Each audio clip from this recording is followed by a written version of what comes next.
Prática Vascaína, que alegria encontrar você aqui nesta terça-feira, dia 19 de agosto de 2025. Bom dia, um bom café para nós.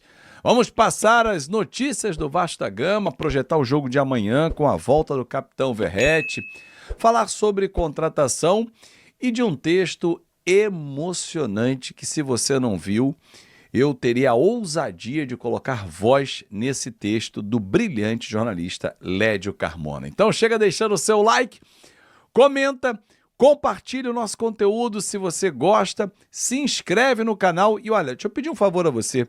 Se estiver aparecendo para você um botãozinho ali, uma tecla hype, dá um hype nesse vídeo aí para ele alcançar mais vascaínos, para o YouTube entregar para outros vascaínos. Bom, gente, ontem, durante o Seleção Sport TV, apresentado pelo brilhante André Rizek, o texto lido, publicado, na rede social do Lédio Carmona, que eu vou deixar inclusive aqui na descrição do vídeo para vocês seguirem, vou colocar aqui também, do Lédio Carmona para vocês seguirem. Esse texto emocionou o Felipe Bastos. Felipe Bastos, que jogou, foi campeão pelo Vasco, os filhos são vascaínos. E o Felipe não deixou, não bloqueou a emoção, deixou a emoção vir à tona, humanizou a relação comentarista e público. Isso é muito legal. Nós que somos pais, sabemos a nossa responsabilidade em passar a nossa paixão de pai para filho. Dentro de campo, o time não corresponde há muitos anos. Mas nós, pais, fazemos questão de cultivar, de incentivar. E aí vem uma vitória como foi de domingo, cara, para lavar a alma. Eu vou ler o texto do Lédio Carmona. Lédio, peço licença mais uma vez a você e agradeço a liberação em colocar voz no seu texto. Deixa eu te falar uma coisa. Sim, para você mesmo, que no fundo não sabe o que é amar o seu próprio clube. Você gosta de ganhar, eu também, por óbvio. Mas não tem coisa mais rica no universo do futebol do que ser apaixonado por um clube. De sorrir e chorar por ele, seja qual for. Chorar na derrota, viver um tormento de décadas e seguir amando. Não desistir, sorrir, gritar de alegria e emoção numa vitória que só vale 3 pontos, mas que desentalou tantos sentimentos represados. Lembrar do pai, do avô, da avó, do primo, do padrinho, da sua existência. O futebol é parte da história da vida de muita gente, forma caráter e ilumina a alma de muitos que estão tristes e deprimidos por N motivos, e que enxergam uma luz depois de 90 minutos. Se você não é capaz de entender ou respeitar isso, você não ama, reafirmo, nem o seu próprio clube. Perdão pela franqueza. Meu carinho eterno para minha comadre Simone, para o querido Eric, para o sempre presente Eudes, para a amiga gaúcha Michele, para o tricolor Sidney, para o Gurjão, Paulinho, Joana. Não são vascaínos. Longe disso, mas tiveram o cuidado de mandar uma simples mensagem de carinho num domingo tão especial para os vascaínos. Porque eles sabem o quanto aquela épica vitória foi importante para quem sofre, chora, engole seco, vive humilhações há décadas e só espera por um dia de paz. De vez em quando, um domingo perfeito. Chegou o dia. 6-0 no Santos. E o vascaíno teve, enfim, um dia para chamar de seu. Foi lindo. Não será campeão. Não vai ganhar todas. Talvez perca no próximo. E a dor recomece. Quem é Vasco sabe muito bem disso. Mas quem é Vasco de verdade se entrega pelo clube e vai até o fim por essa paixão. Então, deixem o Vasco em paz. Larga de ser chato e permita que o vascaíno possa ser feliz e comemore uma vitória histórica. Tenha mais empatia e não encha o saco de alguém que só quer ser feliz um dia. Nunca vão entender. Lédio, que privilégio colocar voz no seu brilhante texto, Lédio Carmona, que simbolizou, sintetizou o que é ser vascaíno. Nós não pedimos para dar títulos à nossa vitória. Não nos consideramos campeões ou o troféu de vencedor do Santos. Poderia dizer que o Santos venceu o Cruzeiro, venceu o Flamengo, mas isso não aumenta a nossa capacidade, e sim o que nós fizemos, porque foi um resgate de valores. E ter valor é saber o que significa a sua paixão, que é a nossa, que é o Vasco da Gama. Bom, texto à frente, vamos tocar o nosso barco aqui, falando sobre Matheus França, contratação trazida em primeira mão pelo Lucas Pedrosa, confirmada. O Vasco está por detalhes para anunciar o meio-atacante do Crystal Palace, que tem 21 anos, formado no Flamengo, foi vendido em 2023 para o clube inglês, não teve uma boa sequência lá. É um jogador que foi vendido por 20 milhões de euros, tinha metas também no contrato que não foram batidas, mas o Matheus França encaixa no perfil que quer o Fernando Diniz, que aliás foi um dos primeiros pedidos do Diniz à diretoria. Contrato sendo alinhado e também a parte salarial.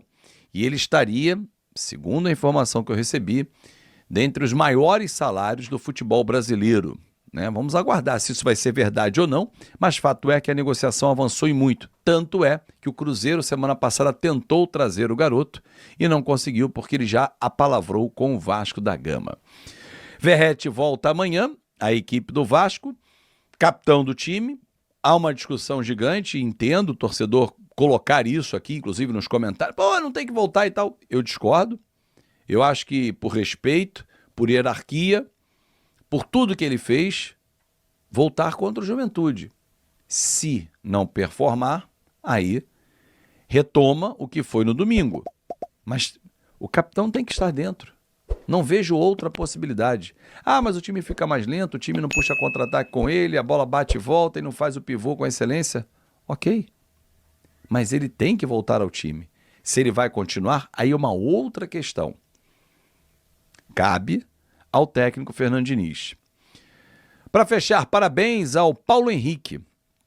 Paulo Henrique está pré-convocado pelo técnico Carlo Ancelotti, que segunda-feira divulga a lista dos convocados para os 2 últimos jogos das eliminatórias, dia 4 aqui no Rio de Janeiro, no Maracanã, diante do Chile, e no dia 9 lá na Bolívia. E ele está pré-convocado. Ele e Vitinho, os 2 laterais que atuam no Rio de Janeiro, Vitinho no Botafogo e o Paulo Henrique. Parabéns ao PH, que faz uma temporada realmente brilhante. É isso, galera. Muito obrigado pelo seu carinho. Peço desculpas, ontem eu ia fazer E depois no jogo de hoje o debate seria: e aí, Verratti banco, Verratti não serve para nada. Já vi que tem um outro superchat aqui. Se o Verratti estava atrapalhando o time. Calma. Está falando do artilheiro do futebol brasileiro em 2025. Verratti pode ser banco? Pode. Depois da atuação que o Vasco teve hoje sem o Verratti, com o David indo bem na função. Aliás, quem jogou na função foi o Nuno, tá? O David pela esquerda, acho que eu cheguei a falar isso, né? David pela esquerda, o Nuno centralizado, mas isso a princípio. Toda hora tinha troca, o Nuno ia para a direita, o Ryan centralizava, ou então o Nuno vinha para a esquerda, o David centralizava, como foi inclusive no lance do segundo gol, né? O Nuno vindo para a esquerda, constrói com o Piton cruza, David centralizado chega finalizando. Então essa troca, essa movimentação, ela certamente vai funcionar muito melhor sem o Verratti. Ponto. Mas essa movimentação vai funcionar em todos os jogos? Não dá para cravar. Então, concordo muito com o que o Márcio André mandou aqui. Verratti não é descartável. Ganhamos mais uma forma de jogo. É isso. Acho que esse é o ponto. Para o estilo de jogo do Diniz, quanto mais jogadores com refinamento técnico para ajudar na construção, melhor. E o Verratti não tem esse refinamento técnico. O que não quer dizer que não terão jogos mais travados, onde essa movimentação não vai ter tanta eficiência, tanta efetividade, que você não vai depender do jogo aéreo, que aí vai ter que aparecer o Verratti. Então, acho que são coisas diferentes. O Vasco encontrou uma forma de jogar sem o Verratti, o que é muito bom, que são mais jogadores participando, e a gente até falava aqui, o fato do Verratti estar em campo não pode limitar o time. Isso não pode ser uma desculpa. Pelo contrário, o Diniz já respondeu sobre isso. O Diniz até fala. A presença do Verratti é importante. E a gente já falou que até para você abrir espaço para os outros. Agora, isso tem que ser bem trabalhado. Isso não vinha sendo bem trabalhado. Quase sempre o Vasco só levava perigo em cruzamento para o Verratti. No jogo de hoje, com a movimentação, a troca de posicionamento foi fundamental porque você perde a referência. Esse é um ponto, para mim, que foi fundamental no jogo de hoje. Essas movimentações de Ryan, Nuno, David, Coutinho, Tietê, PH e Piton saindo do lado e aparecendo por dentro, essas movimentações do time, esse time mais anárquico, que marca menos posição, que se movimenta mais, esse time, ele gera uma dúvida no adversário, porque não tem aquela de, eu sou o zagueiro, estou marcando o Verratti.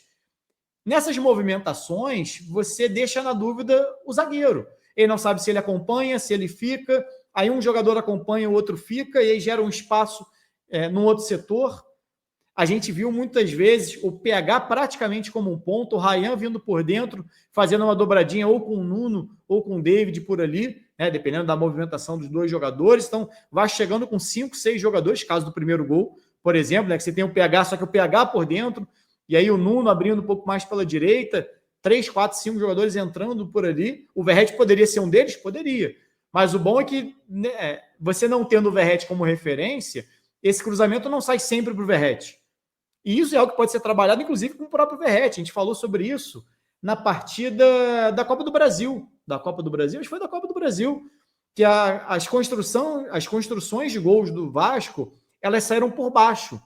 Construídas na linha de fundo, mas o cruzamento não saía por cima, saía por baixo. Foi isso, contra o CSA agora. Então, e mesmo com a presença do Verratti. Então, acho que o Vasco ganha alternativa. Isso é fundamental para o Vasco. Fundamental para o Vasco. E num time que tem esse estilo de jogo do Diniz, de aproximação, de muitos jogadores participando da construção, e principalmente como foi hoje, uma troca de posicionamento constante, é muito melhor você não ter o Verratti em campo. Isso não quer dizer que ele seja descartável. Quer dizer que ele pode se tornar reserva? Claro, sem problema, ninguém tem vaga garantida. Se o time vai funcionar melhor de uma maneira onde ele não está presente no campo, perfeito. Até porque no segundo tempo ele joga. No segundo tempo ele pode entrar. Se o jogo tiver truncado, você não tiver conseguindo encontrar espaço com essas movimentações, a alternativa pode ser um jogo aéreo. Quantas vezes a gente já não viu, não só em jogos do Vasco, mas no Brasileiro, jogo aéreo destravando o jogo. O Flamengo faz muito bem isso. Olha quantos gols os zagueiros do Flamengo não fazem. Às vezes o jogo está ali truncado, apertado, Léo Ortiz, Léo Pereira aparece e faz o gol de cabeça. Bruno Henrique outro dia fez também, que é muito forte nisso. Então não dá para você descartar o jogo aéreo. Hoje, como eu disse aqui no início da análise, o Santos foi muito de peito aberto. A sensação que deu é que o Santos se preparou olhando 100% para o que faria ofensivamente, confiando cegamente no que o Neymar poderia produzir. O Neymar não produziu, ou produziu muito menos do que se esperava. E não se preparou para se proteger do Vasco. E aí o Vasco botou na roda bonito, principalmente no segundo tempo. A partir do momento que o Santos sofre o segundo gol e se desmantela, o Vasco jogou praticamente sozinho, fez o 6-0, poderia ter sido o 7º com aquela bola do Puma, tiveram outras possibilidades ali que o Vasco estava jogando com um espaço, um latifúndio imenso para conduzir. Então, eu acho que o Vasco ganhou uma alternativa, ganhou uma forma de jogo que pode sim vir a ser a formação titular, mas isso não quer dizer que automaticamente o Verratti se tornou inútil. Eu sempre cito aqui, inclusive, quando a gente debate essa questão de perfil de jogador, eu 97, apesar de ser muito distante, porque é uma referência exatamente sobre isso. O Vasco muitas vezes fazia bons jogos com o Edmundo e Evair, mas destravava jogo com o gol do Luiz Cláudio. Galera que é 30 a mais vai lembrar disso. Por quê? Porque tem jogo que, às vezes, mesmo na qualidade, você não vai conseguir furar a defesa. Ou você não vai estar num bom dia, seu craque não vai estar num grande dia, ou o adversário tem seu mérito também, vai estar muito fechado. E aí o Vasco várias vezes botava o Luiz Cláudio em campo, cruzamento na área, 45 segundo tempo, gol do Luiz Cláudio de cabeça. Às vezes fazia 2, 3 depois. Mas você precisa desse cara que é forte no jogo aéreo também. Eu acho que a gente não pode se basear só por um jogo. Verratti no banco no próximo jogo, acho que seria super normal. Super normal. Depois da atuação que o Vasco teve, aquela velha história que time que está ganhando não se mexe, é isso. Agora, não quer dizer que o Verratti não possa voltar a ser titular em outros jogos ou que ele se tornou um cara descartável. Pode chegar no próximo jogo e ele decidir, como cansou de decidir também. A gente não pode também viver nesse 8 ou 80 o tempo todo. Ou o cara é craque, gênio, ídolo, ou o cara não serve para nada. É o que a gente sempre debate aqui.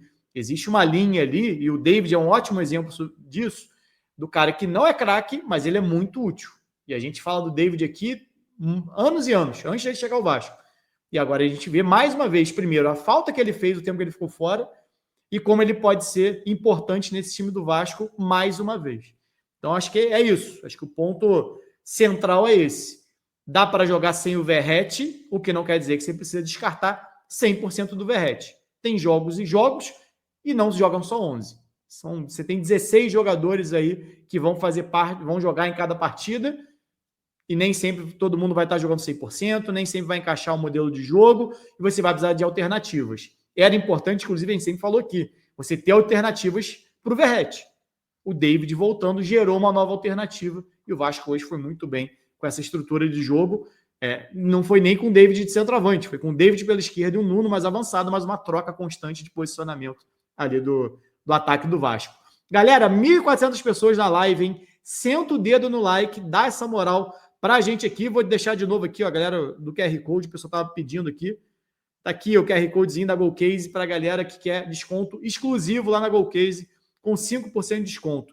E aproveitando a audiência alta, galera, estão acabando os livros 1898 em diante, que conta a história do Vasco, desde os Camisas Negras, passando por Expresso da Vitória, Dinamite, São Januário, Maracanã, Romário, Denner, Edmundo, Valdir, enfim. Toda essa história do Vasco, do futebol, toda o que dá para a gente colocar num livro, então daria vários livros, e teremos outros em breve.